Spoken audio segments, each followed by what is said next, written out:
ಬೆಂಕಿ ಅವಘಡದಲ್ಲಿ ಗುತ್ತಿಗೆದಾರರೊಬ್ಬರ ಪತ್ನಿ ಸಾವನ್ನಪ್ಪಿರುವ ಘಟನೆ ಬೆಂಗಳೂರಿನ ಗಾಯತ್ರಿ ನಗರದಲ್ಲಿ ನಡೆದಿದೆ. ಗಾಯತ್ರಿ ನಗರದಲ್ಲಿರುವ ಗುತ್ತಿಗೆದಾರ ರಮೇಶ್ ಬಾಬು ಅವರಿಗೆ ಸೇರಿದ 4 ಅಂತಸ್ತಿನ ಮನೆಯಲ್ಲಿ ಈ ಅವಘಡ ಸಂಭವಿಸಿದೆ. ರಮೇಶ್ ಬಾಬು ಅವರ ಪತ್ನಿ 53 ವರ್ಷದ ಸವಿತಾ ಅವರು ಅಡುಗೆ ಮನೆಯಲ್ಲಿ ಕೆಲಸವನ್ನು ಮಾಡುತ್ತಿದ್ದಾಗ ಬೆಂಕಿ ಕಾಣಿಸಿಕೊಂಡು ಸಜೀವ ದಹನವಾಗಿದ್ದಾರೆ. ಮನೆಯಲ್ಲಿದ್ದ ರಮೇಶ್ ಬಾಬು ಅವರ ತಾಯಿ, ಸಣ್ಣಮ್ಮ ಮತ್ತು ಮಗನನ್ನ ಅಗ್ನಿಶಾಮಕ ಸಿಬ್ಬಂದಿ ಸುರಕ್ಷಿತವಾಗಿ ಹೊರತಂದಿದ್ದಾರೆ. ಪ್ರಾಥಮಿಕ ವರದಿಗಳ ಪ್ರಕಾರ 3ನೇ ಮಹಡಿಯ ಅಡುಗೆ ಮನೆಯಲ್ಲಿ ಅಡುಗೆ ಮಾಡುವಾಗ ಬೆಂಕಿ ಕಾಣಿಸಿಕೊಂಡಿದೆ ಎನ್ನಲಾಗಿದೆ.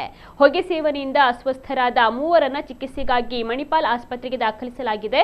ಸ್ಥಳಕ್ಕೆ ಧಾವಿಸಿದ ಮಲ್ಲೇಶ್ವರಂ ಎಸಿಪಿ ವೇಣುಗೋಪಾಲ್ ಹಾಗೂ ಸುಬ್ರಹ್ಮಣ್ಯ ನಗರ ಪೊಲೀಸರು ಪರಿಶೀಲನೆಯನ್ನ ನಡೆಸಿ ತನಿಖೆಯನ್ನು ಮುಂದುವರೆಸಿದ್ದಾರೆ.